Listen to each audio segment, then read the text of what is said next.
Bonjour à tous. Merci d'être présents. Merci à la Guadeloupe et à la Guyane qui nous suivent en direct. Donc, je vais donner la parole à Monsieur Cota pour faire l'ouverture. Et puis, ensuite, nous allons démarrer.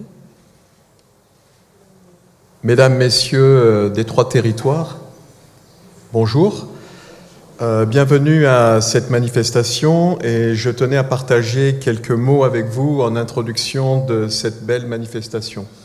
Alors, je vais faire une différence entre l'arrêt symbolique de la journée internationale des droits des femmes et les droits des femmes de façon générale, parce que ça c'est au quotidien, les droits des femmes. Et la nécessité d'une telle journée prouve que nous n'y sommes pas encore. Et qu'il faut continuer chacun dans son quotidien et ensemble à se battre pour qu'on ne se pose plus, même plus, la question, pour qu'on arrête d'entendre, ce que je ne supporte plus d'ailleurs, même de certaines femmes en 2023, c'est normal, c'est un homme. Je suppose que vous l'avez entendu, vous continuez à l'entendre, cette remarque. C'est pas acceptable. C'est pas acceptable. Et c'est l'objectif et c'est pourquoi il y a des réunions comme celle-là et des journées comme celle-là encore, pour qu'on continue à faire en sorte qu'on n'ait même plus à se poser ce genre de questions. Alors il y a les actrices du quotidien et les inspiratrices. Et leur contribution exceptionnelle à tous les niveaux de la société, de l'éducation à l'entrepreneuriat, de la politique à la culture, mérite notre plus profonde admiration et reconnaissance. Ces femmes visionnaires ont brisé les barrières de genre et ont ouvert la voie à un avenir plus inclusif et égalitaire pour tous. Leur détermination, leur résilience et leur engagement envers leur communauté ont inspiré des générations entières à poursuivre leurs rêves et à réaliser leur plein potentiel.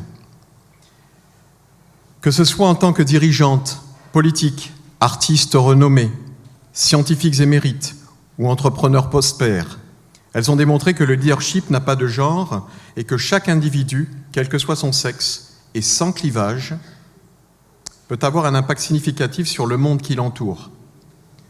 Je constate d'ailleurs que les 3 dernières années ou les 3 dernières sessions des bourses Alizé en Martinique, qui récompensent et encouragent l'excellence des jeunes bacheliers, ont reconnu 3 lauréates. Et la tendance est la même sur la Guadeloupe et la Guyane. Donc en cette journée spéciale, prenons le temps de célébrer ces femmes remarquables, de vous célébrer et de reconnaître leur contribution inestimable à nos sociétés. Engageons-nous, c'est un leitmotiv permanent chez moi, à promouvoir l'égalité des sexes afin que chaque femme des Antilles et de la Guyane puisse réaliser son potentiel et jouer pleinement son rôle dans la construction d'un monde meilleur pour tous avec les mêmes avantages et contraintes pour y parvenir. Je dis bien les mêmes avantages et les mêmes contraintes. On doit tous partir sur un pied d'égalité et c'est ce à quoi on doit arriver. Donc merci à vous, merci à ces femmes leaders pour leur inspiration, leur courage et leur dévouement sans faille. Leur héritage continuera à briller comme un phare de lumière et d'espoir pour les générations à venir. Et assurons-nous surtout de maintenir cette lumière allumée contre vents et marées. Et justement, je voudrais lire un passage d'une biographie d'une très grande dame, un peu oubliée. Alors je sais qu'on en reparle, je suis très heureux qu'on en reparle, mais il est important de le rappeler, parce que ce n'est pas que la femme d'eux, d'accord ? C'est une femme avant tout, et quelle femme ? Je devais être aujourd'hui à Saint-Laurent-du-Maroni pour la célébrer. Les circonstances ont fait que je suis resté en Martinique, et je suis très heureux, mais à ma manière, je souhaite lui rendre hommage aujourd'hui. Et donc je voudrais vous lire quelque chose sur cette femme. Eugénie Tell-Eboué, épouse également de Félix Eboué, fut l'une des femmes politiques les plus engagées de son époque pour l'égalité des droits des femmes, des droits des enfants et plus généralement pour toutes les politiques sociales, tant au niveau local que national. Elle va, avec son époux, décrypter la clé du langage tambouriné banda en mettant en avant la musicalité de la culture africaine. Puis en Guadeloupe, toujours avec son époux, elle mettra son énergie à la défense de la cause de l'égalité des traitements entre les peuples. Après le ralliement à De Gaulle, que Félix Eboué fait en tant que gouverneur du Tchad, elle s'engage dans les forces françaises libres comme infirmière et deviendra la première femme résistante d'outre-mer. Son engagement lui vaudra même d'être condamné à mort par le gouvernement français de Vichy. Cette femme a siégé à l'Assemblée nationale, au Sénat. Donc, chapeau madame, et aujourd'hui, je vous le dis, Félix Eboué est enterré au Panthéon. Madame Tell Eboué ne l'est pas. Donc l'un des combats aujourd'hui, c'est d'essayer de convaincre le gouvernement de reconnaître Madame Eboué, de Madame Tell Eboué, parce que c'était un couple également, un couple extrêmement amoureux, et qui ont fait les choses ensemble, qu'ils soient enterrés à jamais ensemble au Panthéon. Donc, de façon générale pour nous tous, femmes et hommes, quel que soit notre genre, j'aimerais citer Spinoza qui a fait cette maxime et que je m'applique également. Ne pas railler, ne pas pleurer, ne pas détester, mais comprendre. Luttons contre l'ignorance et les préjugés. Je vous remercie.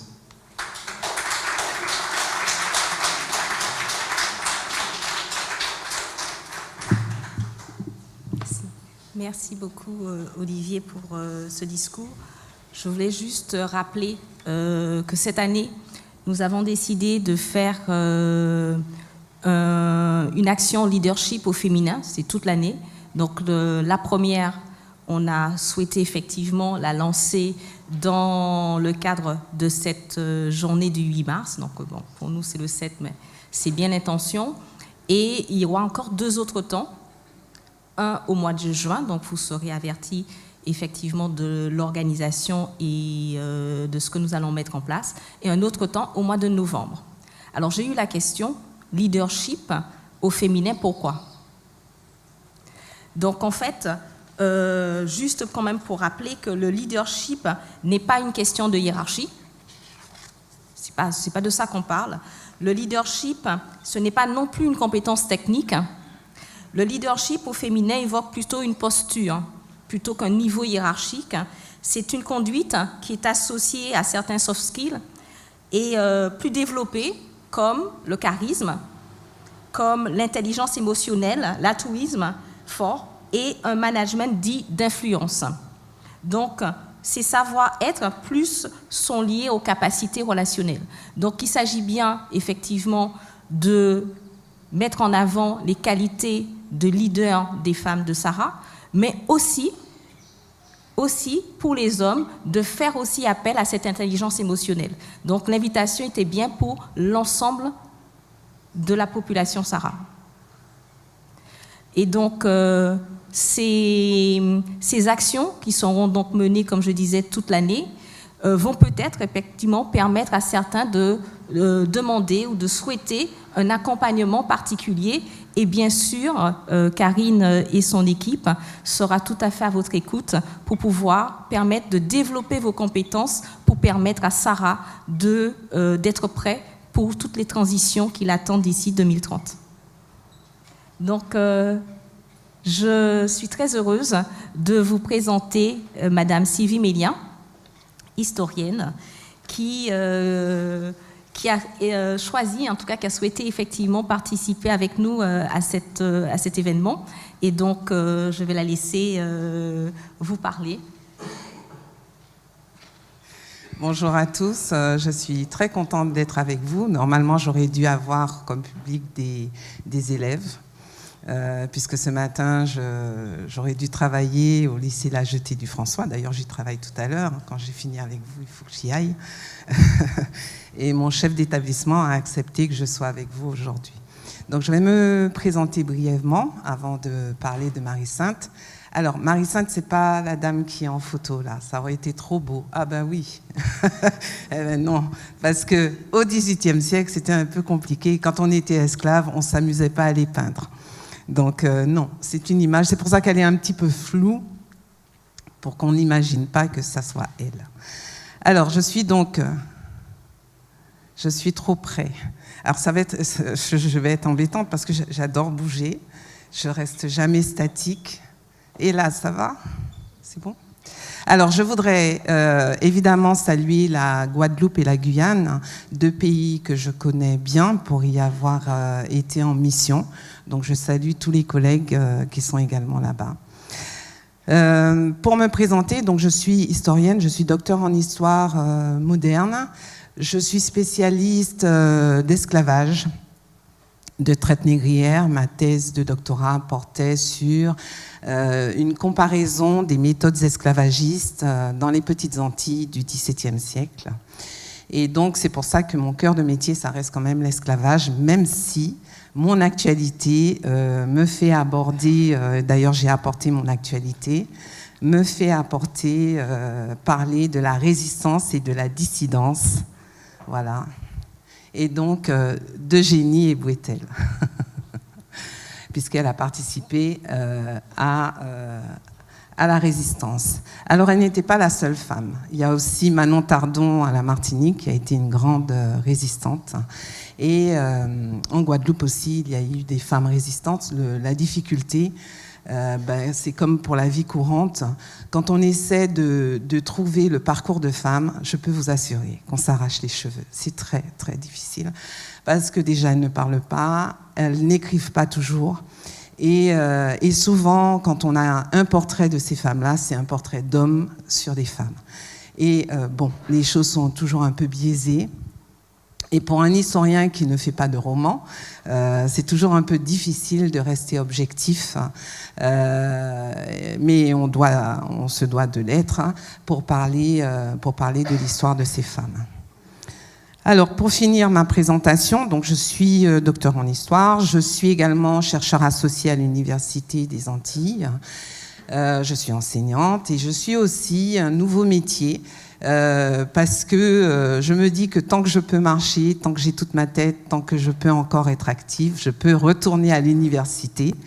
Ce que j'ai fait pour passer un diplôme de facilitation. Je suis facilitatrice en intelligence patrimoniale. Oui, ça existe aussi, ce métier-là. Ce sont les nouveaux métiers. Et donc, j'aide les groupes à travailler en intelligence collective. J'organise des hackathons, j'organise des ateliers de co-design. J'utilise des outils comme le design thinking. Je pense qu'à la Sarah, vous en avez entendu parler. Oui. Non. Bon. Et donc voilà. Je tiens également, évidemment, et j'aurais dû commencer par ça, à remercier le directeur général, parce que tous les directeurs n'organisent pas ce genre de journée. Et je trouve que vous êtes drôlement chouchoutés, parce que notre grand chef à nous, qui est Monsieur Attal, qui était, il n'organise pas des journées comme ça pour nous. Il n'y a pas de petit four, il n'y a rien du tout. Et en ce moment, l'éducation nationale est un peu en difficulté. D'ailleurs, vous entendrez dans les nouvelles qu'il y a 2-3 établissements scolaires qui sont en grève. Voilà. Alors, je vais commencer mon propos. Donc, Marie-Sainte, c'est une histoire qui date du XVIIIe siècle et qui va se terminer à la veille de l'abolition de l'esclavage. Et pourquoi j'ai choisi Marie-Sainte, surtout que comme l'a dit Valérie, on va parler de leadership et à sa manière, elle l'est un peu tout de même. Donc, elle est née esclave sur l'habitation sucrerie Casse-Cou du François. Tout à l'heure, je vais vous raconter un peu la particularité de cette habitation, puisque quand on fait des travaux de recherche, on découvre des choses qui sont assez étonnantes. Et donc, je vous parlerai de cette habitation tout à l'heure. En 1842, elle a 2 souhaits. Elle souhaite protéger sa famille d'une vente qui pourrait la disperser, parce qu'elle a une grande famille, et elle a 9 enfants. Et vous voyez bien que quand on a 9 enfants, déjà c'est une chose très rare pour une esclave, d'avoir 9 enfants vivants. Et en plus, le maître peut vendre à n'importe quel moment les enfants. Donc, c'est sa première crainte. La deuxième, c'est qu'elle aimerait vraiment s'affranchir, elle et sa famille, de l'esclavage. Donc déjà là, vous devriez me dire, mais comment elle peut faire, elle est esclave? Comment elle peut s'affranchir? Enfin, et c'est pour ça que quand vous avez des rêves, ne commencez pas à mettre des freins devant les rêves. Commencez par vous dire, j'ai ce rêve et voilà ce que je ferai quand je serai dedans. Parce que quand vous mettez des freins, évidemment, le rêve, il n'aboutit pas.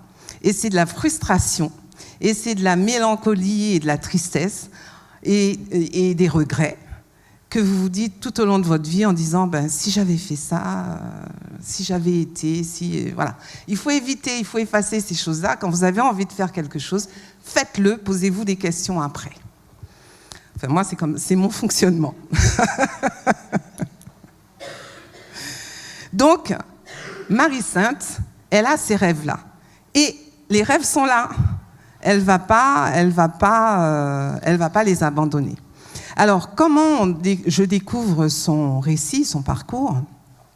En fait, c'est à la suite d'un mémoire qui a été rédigé par Maître Gatine, Adolphe Ambroise Alexandre, qui est un avocat abolitionniste. À cette époque, il y en a quelques-uns qui défendent la cause des esclaves et surtout des libres de couleur. Et surtout, il a été mandaté par d'anciens esclaves affranchis et par des libres de couleur, dont le plus connu est Bicêtre.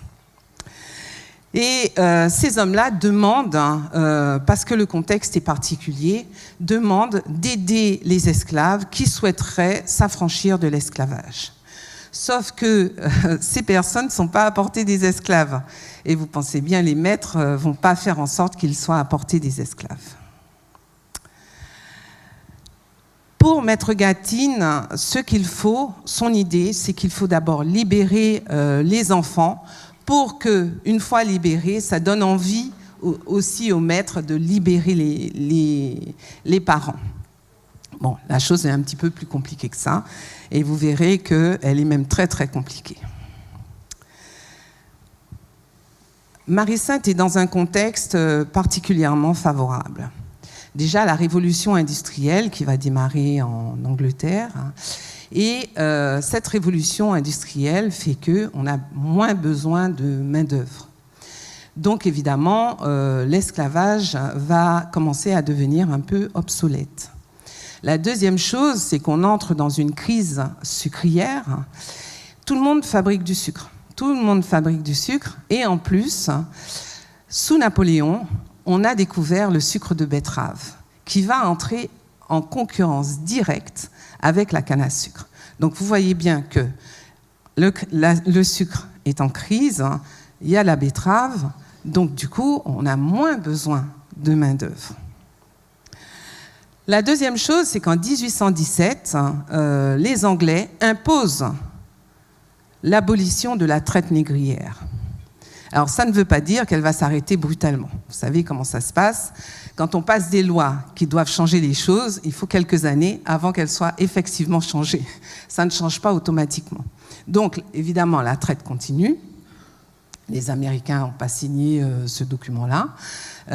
Mais en tout cas, en Europe, on a signé le document. Il y a des bateaux, des navires qui surveillent les bateaux négriers pour empêcher évidemment la traite. C'est un désastre parce que quand les bateaux négriers sont pris, ils jettent leur cargaison humaine à la mer enchaînée. Et donc, voilà, oui, c'est aussi ça la réalité de cette période. 1840, des lois vont être mises en œuvre sous Louis-Philippe Ier. La première loi, parce que lui, avec son staff, et puis surtout les abolitionnistes qui commencent à devenir très importants en Angleterre, en France, il va commencer par affranchir les esclaves du domaine royal, parce que le roi avait son parc d'esclaves également. Donc il commence déjà à abolir un certain nombre, à affranchir un certain nombre d'esclaves. Ensuite, il va mettre en place des lois pour faciliter l'affranchissement des esclaves. Donc un esclave qui veut s'affranchir, il se paye. il se paye lui-même pour pouvoir s'affranchir. Il se rachète à son maître, en fait. Voilà. Et j'ai fait de mauvais copier-coller là. Et en 1834, c'est l'abolition de l'esclavage dans les Antilles anglaises. Alors c'est une abolition un petit peu scélérate. On dit un peu facilement, l'Angleterre a aboli avant tout le monde. D'ailleurs, c'est pas elle la première, c'est la France. Vous savez en quelle année? Vous savez pas en quelle année? Ah, mais je vais vous dire comme à mes élèves, hein, c'est pas sérieux ça.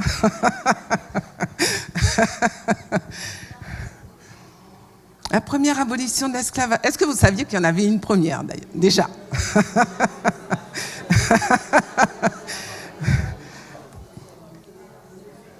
« 1794 ».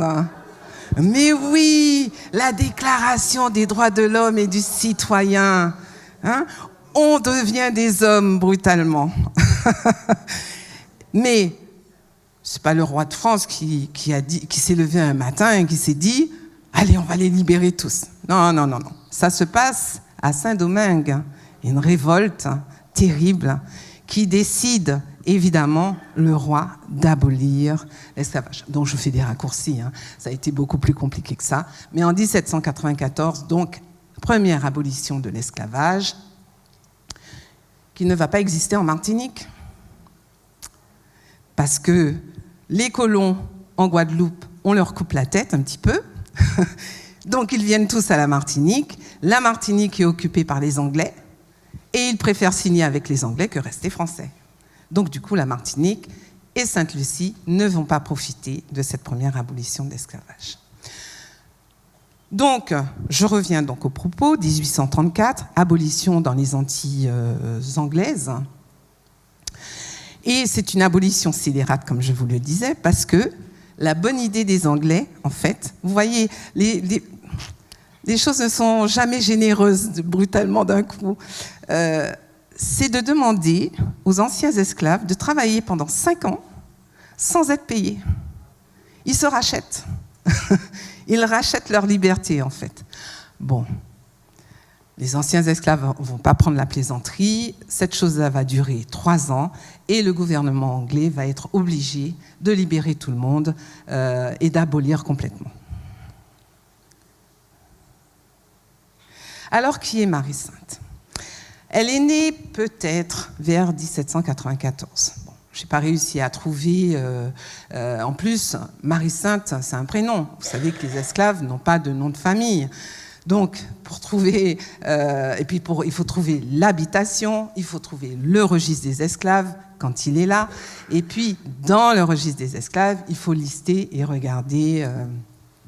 où elle peut se trouver. Donc j'imagine, c'est vraiment en recoupant un peu les choses, qu'elle soit née en 1794, et par rapport aux informations que donne Gatine dans son mémoire, il donne son âge, et elle a 42 ans. Et donc, en recoupant les choses, Gatine, etc., j'arrive à peu près à cette date-là. Donc elle est née lors de... la première abolition... Ah, vous êtes excellent. Lors de la première abolition d'esclavage. Donc, son lieu de naissance est inconnu. On ne sait pas du tout sur quelle habitation, si elle est originaire du François ou si elle est originaire d'une autre habitation. Elle vit donc sur une habitation sucrerie du nom Le Cascou au François. Le quartier existe toujours. La particularité de cette habitation sucrerie, et c'est ce que je découvre avec l'histoire de Marie-Sainte, parce que je ne savais pas du tout. Moi, je pensais que les habitations sucreries appartenaient à un seul maître. Là, je découvre que c'est une copropriété. Alors, ce n'est pas le terme qu'on utilise, hein, évidemment, au XVIIIe siècle, mais c'est une copropriété quand même, parce qu'il y a 17 copropriétaires sur cette habitation. Monsieur Desvergers de Chambry était l'administrateur principal. Donc, c'est le syndic de copropriété. Voilà. Pour traduire avec les mots d'aujourd'hui. 9 copropriétaires vivent au François, c'est-à-dire 9 ont leur habitation sucrerie et en gérance, ils ont celle-là qui leur apporte également de l'argent. Donc, je découvre ça parce que dans aucun livre d'histoire, vous allez trouver qu'il y avait des habitations en copropriété. Elle vit maritalement avec François, qui est son conjoint, donc. Elle a 10 enfants et elle a 3 petits-enfants. Tous de François. Alors...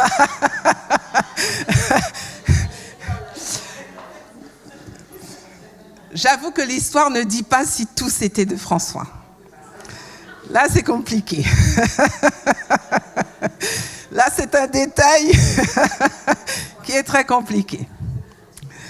Alors, que dit le Code noir sur la famille, Alors, à un moment donné, il y a eu une polémique sur le Code noir, puisque M. Niort a fait un travail approfondi sur le Code noir, où il dit que le Code noir est censé protéger l'esclave. Alors, il y a eu évidemment... Ça a été une catastrophe, les journaux en ont parlé, etc. Mais quand on analyse le Code noir, effectivement, il protège quand même un peu l'esclave. Et les colons n'aiment pas tellement le Code noir parce qu'il y a des peines pour eux dans le Code noir. J'avais dit que je l'aurais emmené, mais j'ai oublié. Voulons que si le mari esclave a épousé une femme libre, tant mâle que fille suivent la condition de leur mère. Ça veut dire que si la femme est libre, si elle se marie avec un esclave, les enfants sont libres, mais le mari aussi. D'accord ? Et nonobstant la servitude de leur père, et que si le père est libre et la mère esclave, les enfants seront esclaves pareillement. Donc c'est la femme qui porte la chose, pas l'homme. D'accord ? La femme est libre, elle libère. Tout le monde est libre. La femme est esclave, tout le monde est esclave.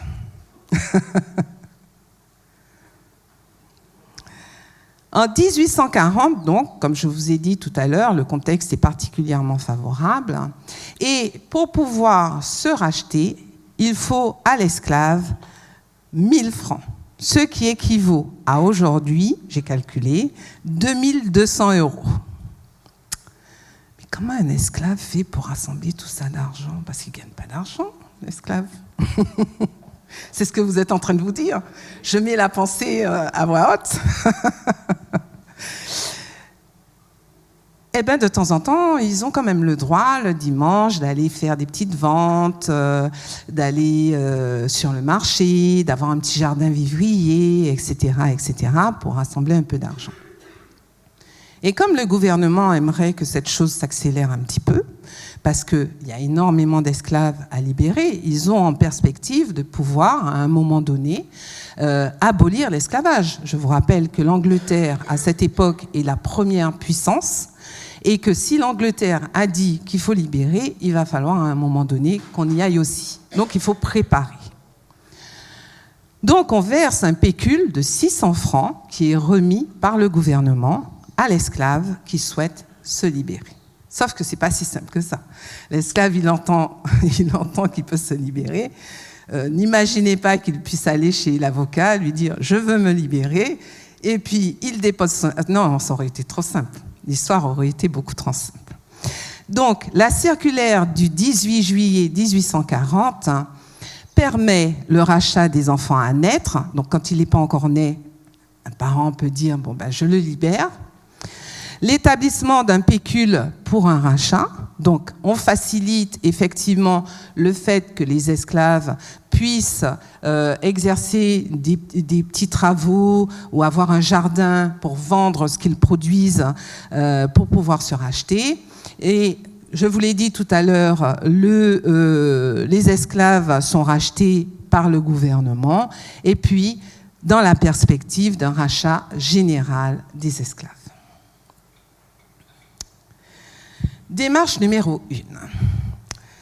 La première chose que Marie-Sainte doit faire, c'est aller voir le syndic de copropriété, c'est-à-dire l'administrateur, qui doit consulter les 17 propriétaires, puisqu'il n'y en a pas qu'un, et que les 17 doivent donner leur autorisation. C'est-à-dire que s'il y en a un qui dit non, Marie-Sainte, elle ne peut pas. Alors, à l'époque, coloniale, il était de coutume de récompenser les femmes qui avaient eu beaucoup d'enfants.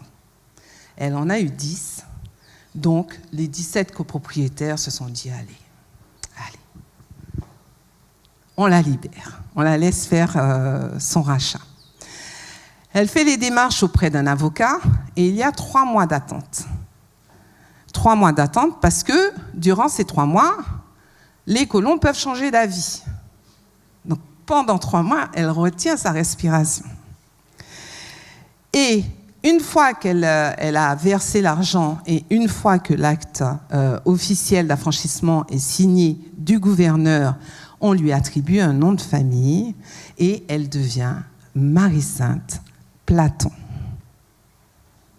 Et oui, c'est une famille de la Martinique qui existe toujours, oui, du côté du François, justement.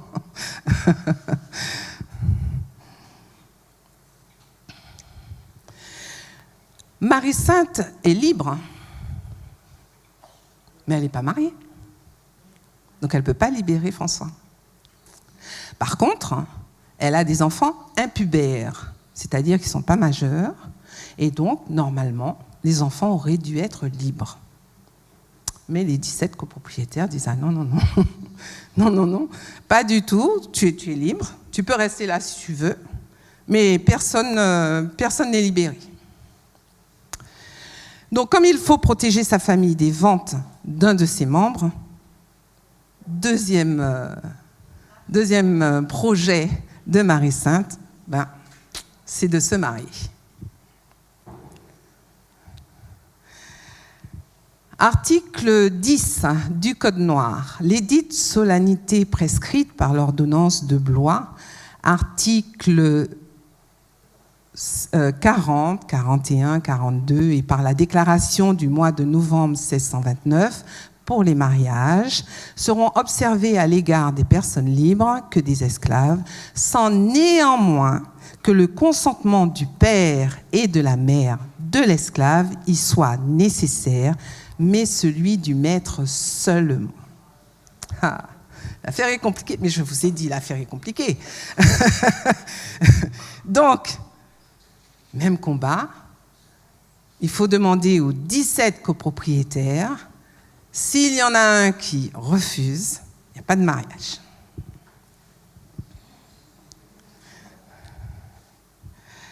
Ne pourront être saisis et vendus séparément le mari et la femme et leurs enfants impubères s'ils sont tous la puissance du même maître, déclarant nulles les saisies et ventes qui en seront faites. C'est le Code noir qui interdit qu'on vende une famille, mais elle sait bien que ce Code noir ne la protège pas puisque les colons ne respectent pas le Code noir. Article 13. Voulons que si le mari esclave... Non, je vous l'ai déjà donné, celui-là. Je vous l'ai déjà donné. Deuxième chose, François, c'est pas Marie-Sainte, puisque Marie-Sainte est libre maintenant, donc elle appartient à elle-même. Donc, elle ne peut pas demander l'autorisation d'épouser François. C'est François qui doit aller demander l'autorisation de se marier. Donc, il doit demander l'autorisation aux 17 copropriétaires. Et en plus... Comme on est sous la religion catholique, il y a un certain nombre de choses à respecter. Et si ces choses ne sont pas respectées, le mariage est caduc. Première chose, ils doivent publier les bans. Deuxième chose, ils doivent avoir au moins 2 témoins. Troisième chose, il faut que le registre soit signé. Et en plus, le mariage se déroule sur le parvis de l'église parce qu'on ne marie pas les esclaves à l'intérieur de l'église. Finalement, les 17 acceptent et en 1842, c'est le mariage à l'habitation Cascou. Alors pourquoi à l'habitation Cascou ? Normalement, vous devriez me dire... Mais pourquoi ils ne sont pas à l'église ? Pourquoi ils ne sont pas sur le parvis de l'église ? Et non, parce qu'ils ont eu une dérogation, François est malade. Il ne peut pas se déplacer et donc ils font le mariage exceptionnellement sur l'habitation Cascou. Évidemment, quand elle est mariée, la première chose que Marie-Sainte va réclamer, elle est libre, tout le monde est libre. Et les maîtres, là, disent non, non, non, non, pas du tout. Vous restez là tous. Qu'est-ce que c'est que cette histoire Ils n'ont pas vu la chose venir, en fait. C'est là où je trouve que vraiment Marie-Sainte est une femme exceptionnelle, intelligente, entreprenante, parce qu'en fait, ils n'ont pas vu les choses arriver. Et donc, par l'intermise de son avocat, M. Gatine, qui a déjà gagné une affaire, l'affaire Virginie en Guadeloupe, qui était à peu près du même ordre. Donc, grâce à son avocat, elle arrive à présenter des textes et donc elle décide d'aller jusqu'au procès. L'avocat va s'appuyer sur 3 textes.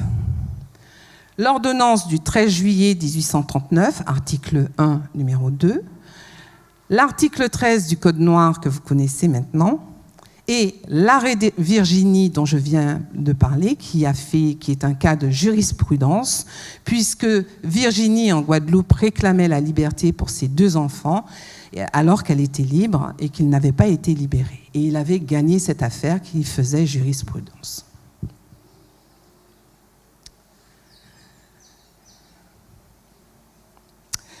Alors, elle gagne le procès. Elle gagne le procès, mais 9 copropriétaires vont refuser l'avis du jugement, et donc elle doit repartir en procès. Et la 2e fois, elle parvient enfin à libérer, donc je vous ai mis le prénom de tous les enfants devenus Platon, qu'elle va libérer, donc François, Jean-Philippe, Anna, Alexandre, Sainte-Catherine, Sainte-Croix, Adrien, Elisa, Marie-Luce, Edwige, Anatole. Le juge Meignier va déclarer François et les 13 enfants libres. Malheureusement, elle a une fille qui va décéder le 31 décembre 1845. Et donc, avec elle, elle emmène ses petits-enfants, Noël, Cléry et Dolphe, qui sont déclarés définitivement libres le 28 avril 1800. Alors, c'est une erreur. 46. 46, voilà. Je crois que j'en ai fini. C'est bien ça, j'en ai terminé. Je vous remercie.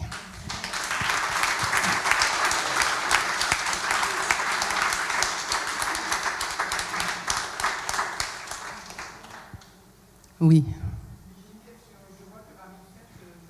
Alors, attendez, je pense qu'il va falloir un micro, parce que comme on n'est pas tout seul, dans la salle.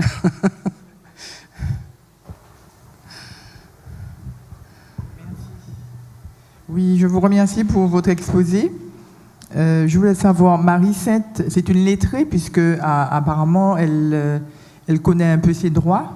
Donc, je voulais savoir si effectivement, elle avait été scolarisée.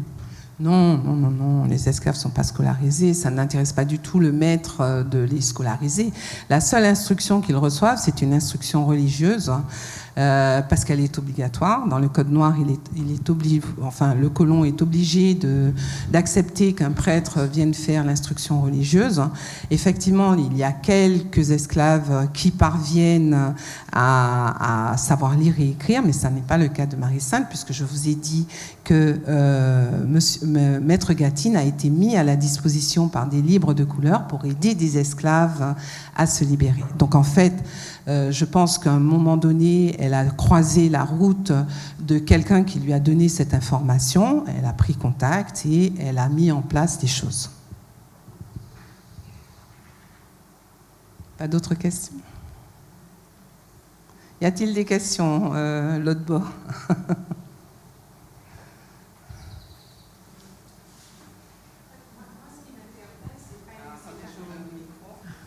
Oui, ce n'est pas véritablement une question, mais je suis interpellée par le sujet qui est évoqué, donc Marie-Sainte, parce que j'en avais jamais entendu parler. Donc voilà. Alors c'est vrai, et je serai la première à le dire, puisque ma thèse porte sur l'esclavage, on a toujours traité l'esclavage de façon globale. On parle des esclaves et des colons.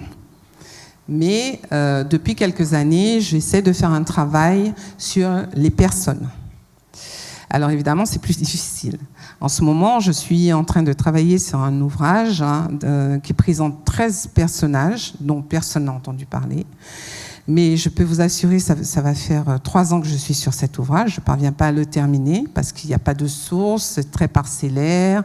Et puis, souvent, dans cet ouvrage, je suis obligée de dire « je n'ai pas trouvé l'information me permettant de ». Donc, c'est vrai que c'est très difficile. Et c'est vrai que le fait de travailler sur des personnages, ça va nous permettre de mieux nous identifier au parcours. Parce que l'esclavage, c'est pas d'un côté les méchants blancs et puis de l'autre côté les gentils noirs. La chose est beaucoup plus complexe que ça. C'est une histoire d'être humain. L'être humain est complexe et donc l'esclavage est quelque chose de très complexe. Donc voilà, je peux vous donner l'exemple d'un de mes personnages qui me donne un peu de fil à retordre. Il s'agit d'une mulâtresse. Alors j'aime pas ce terme mulâtresse, hein. Mulâtresse, chabine, c'est pas très bien. Alors, elle est tombée amoureuse d'un vendeur d'esclaves. C'est un peu bizarre et ça va même devenir une affaire politique entre le roi d'Angleterre et le roi de France. Parce que, envers et contre tout, elle veut se marier avec ce monsieur-là qui n'a pas un sou pour la racheter. Et elle va se battre, elle va aller au procès qu'elle va perdre et elle va être vendue avec ses enfants. Voilà. Alors je vous mets les raccourcis puisque évidemment l'histoire est beaucoup plus complexe et donc voilà, il y a des choses, nous sommes des êtres humains et comme je le dis souvent, d'ailleurs on me le reproche en conférence, il y a une dame qui s'est levée un jour pour m'envoyer une chaise parce que j'avais dit que toutes les femmes n'avaient pas été violées. Enfin, soyons raisonnables à un moment donné. Enfin, voilà quoi. Donc, il y en a qui sont allés, comme il y en a qui ne voulaient pas y aller. Donc, et c'est pas parce que il y a rien à reprocher à aucune des deux. Il y a à se dire qu'il y a une situation sociale qui est particulièrement difficile et qu'on fait tout pour s'en sortir. C'est comme la Seconde Guerre mondiale, vous avez des résistants et des collaborateurs. Voilà, nous sommes des êtres humains, on essaie de s'en sortir. Et il n'y a pas à reprocher à qui que ce soit, rien du tout, parce que c'est le contexte qui veut ça. C'est maintenant qu'on est à distance et qu'on est dans notre confort de canapé ou de voiture ou je ne sais quoi, on critique. Mais si on était dans la situation, on ne sait pas si on ferait mieux. Vous voyez ? C'est comme ça qu'il faut analyser la chose.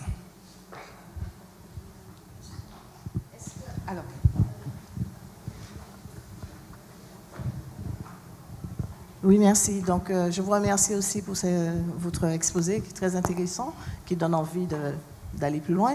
Je voulais juste savoir si, dans le cadre de vos recherches sur ce cas de Marie-Sainte, vous avez rencontré des descendants de Platon. Non, pas du tout. Non. Alors, la généalogie est très, très récente. Aux archives, je rencontre des familles, des dames et des messieurs à la retraite qui font leur recherche généalogique. C'est très difficile. En plus, beaucoup de registres. Alors, si vous voulez faire votre recherche généalogique, sachez que tous les registres ont été numérisés et que vous pouvez aller sur le site des archives de la Martinique et pour faire vos recherches. Bon, c'est vrai qu'à un moment, vous serez coincé. Vous serez coincé parce que il y en a certains qui ont de la chance et puis il y en a d'autres, c'est coincé parce que on perd la trace de l'ascendant. Donc, alors redites-moi la question parce que j'ai plein d'idées. Est-ce que vous avez rencontré dans le cadre de votre recherche pour parler de personnages? Alors justement, les descendants Platon. Non, j'avoue que je n'ai pas cherché. Je travaille au François, donc j'aurais pu. J'ai des élèves Platon, j'aurais pu leur poser la question. Mais non, j'ai pas fait de recherche sur les descendants actuels. Il faudrait voir s'il y a l'un d'entre eux qui a fait une recherche généalogique. faudrait voir. Par rapport à la mémoire, c'est-à-dire de génération en génération, les parents ont dû raconter des choses, le vécu, etc. Ah, Ouais, mais vous dans ce savez, c'est difficile. Je ne sais pas si la Guadeloupe et la Guyane confirmeraient ce que je suis en train de dire, mais c'est très difficile. Dans les familles, on ne parle pas. Déjà, le fait même de travailler sur l'esclavage, dans ma famille à moi, on me dit, mais comment? Mais c'est un machin vieux, pourquoi tu travailles sur ça toujours? Tu n'en as pas assez de travailler sur l'esclavage. Les gens ne veulent pas savoir, c'est ça la difficulté. Les gens ne veulent pas savoir. Alors, il y a un engouement en ce moment, parce qu'on se rend compte que c'est important quand même d'avoir un ancrage, de savoir qui on est. Et puis, il y a eu des situations un peu ubuesques à la Martinique, c'est-à-dire qu'un jeune homme qui arrive avec une jeune femme ou l'inverse, et puis les parents qui disent « Mais comment? Mais vous êtes frères ?» Et c'est une catastrophe, hein. Donc vous voyez bien qu'à un moment donné, il faut faire le nécessaire. Oui, parce que voilà, c'est ça la difficulté. Et je ne mens pas, hein, c'est vraiment arrivé. Hein. Donc il faut que nous sachions, et puis ça aide à nous construire aussi, de savoir d'où on vient, ne pas avoir peur. L'esclavage, c'est pas nous qui avons demandé à être mis en esclavage. D'ailleurs, on ne dit plus esclave, on dit esclavisé. Ça veut dire qu'il y a un processus de mise en esclavage. D'accord? On n'a pas demandé. Donc, ce n'est pas nous qui devons porter la honte. C'est ceux qui ont fait cette chose-là qui doivent la porter. Il faut déplacer la chose pour qu'on puisse, à un moment donné, entendre cette histoire et être ouvert sur tout ce qu'on va entendre. Parce qu'il y a une chose qu'on ne dit pas souvent, qui était... pas récurrente, mais qui arrivait quand même, hein. Un esclave qui était affranchi et qui réussissait à avoir un peu d'argent, son premier réflexe, ça va être quoi? Ça va être quoi son premier réflexe? S'acheter une maison? Oui, quelqu'un qui a été affranchi, qui a un peu d'argent. Qu'est-ce qu'il va faire? Ben, il va acheter un esclave. Mais c'est le contexte qui veut ça. Parce que j'ai été esclave, soit j'ai connu l'esclavage, soit, mais j'ai besoin d'un esclave pour travailler pour moi. Ah ben oui. Ben bien sûr. Mais ce que je veux dire, j'espère que je bouscule pas trop de personnes dans la salle. Parce que... Mais oui. Mais oui, mais bien sûr. Alors, je ne fais pas une généralité, nous sommes d'accord. Mais c'était une pratique parce que c'était le contexte, d'accord? Aujourd'hui, on est effrayé de ça, mais comment ça a pu arriver? Mais le contexte, c'était ça. C'est, entre guillemets, la mode. C'était la mode. On avait son esclave. Et ça permettait de monter dans la hiérarchie sociale. Mais oui.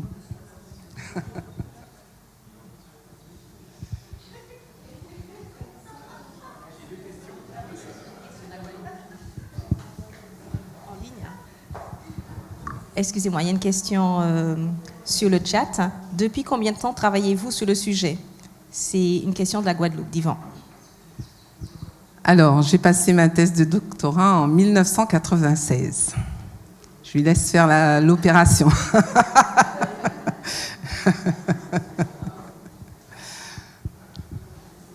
Alors, je travaille aussi bien sur la Guyane, la Guadeloupe, la Martinique, parce que je trouve, et le directeur général le disait à juste titre, que cette histoire qu'on nous sépare sans arrêt, ça, c'est problématique. C'est problématique parce que nous avons des histoires communes et donc nous devrions faire des choses ensemble. Alors, je ne me présente à aucune élection politique, mais je trouve que on devrait s'unir davantage pour faire les choses.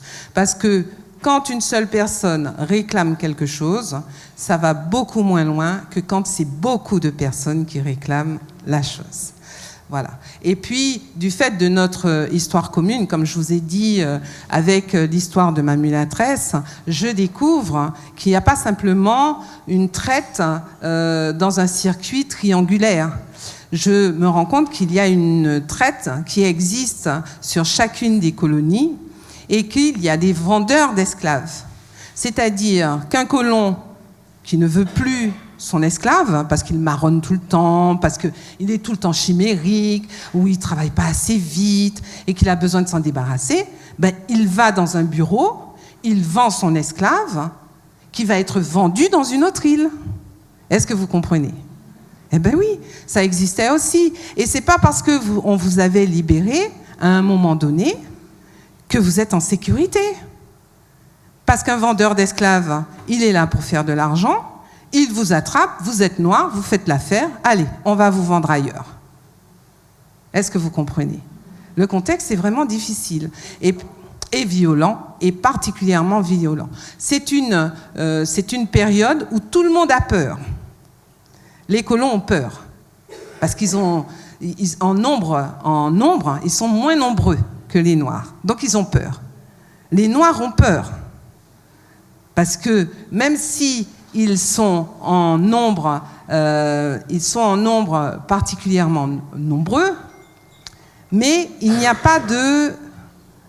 viennent pas d'un seul endroit. Ils viennent effectivement du continent africain, mais ils ne viennent pas tous du même endroit sur le continent africain. Donc il n'y a pas une unité. Il y a une unité dans le fait qu'on est effectivement esclave et qu'on doive dans la misère, etc., etc. Parce qu'il y a une chose que vous devriez vous demander, mais pourquoi 4 siècles d'esclavage, la seule révolte noire qui est réussie, c'est la révolte de Saint-Domingue, Haïti. C'est la seule. Pourtant, toute la période esclavagiste est émaillée par des révoltes d'esclaves. Parce qu'à un moment donné, il y en a un ou 2 ou 3 qui allaient voir le maître pour dire au fait, demain il y a une révolte.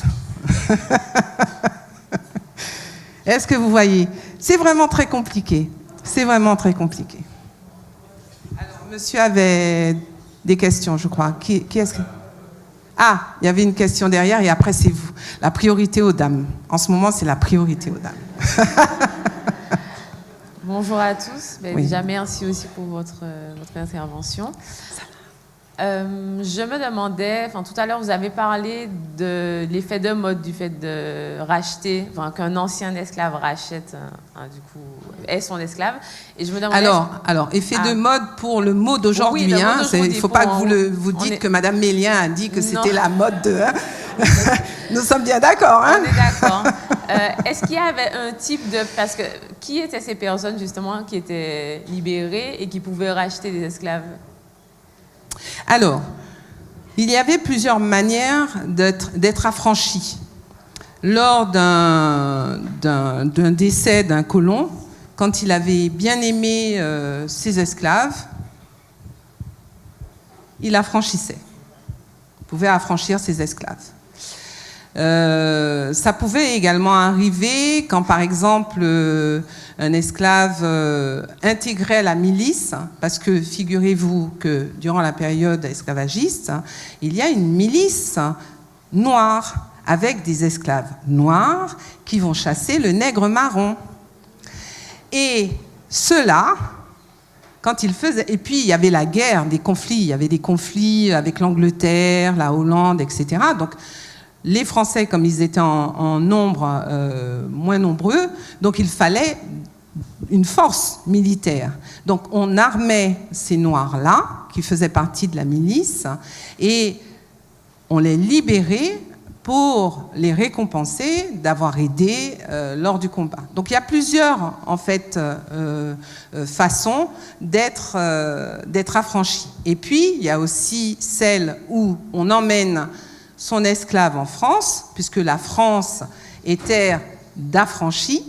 Il est interdit en France d'avoir des esclaves. Il y a une tolérance, mais il est interdit d'en avoir. La tolérance est de 6 mois. Et si l'esclave reste plus de 6 mois, il est affranchi. J'ai répondu.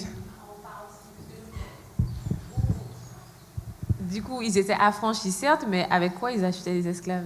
Enfin, ils n'avaient pas de... Mais ils travaillaient.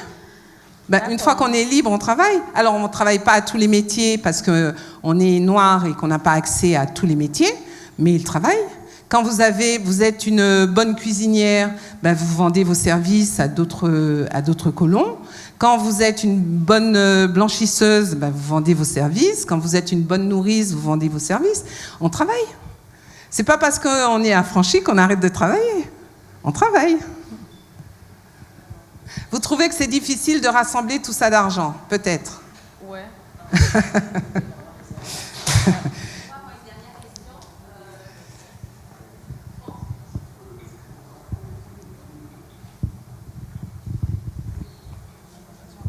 Bonjour. Bonjour.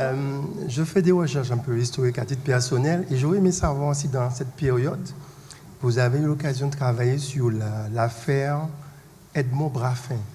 Non. Dites-nous 2 mots.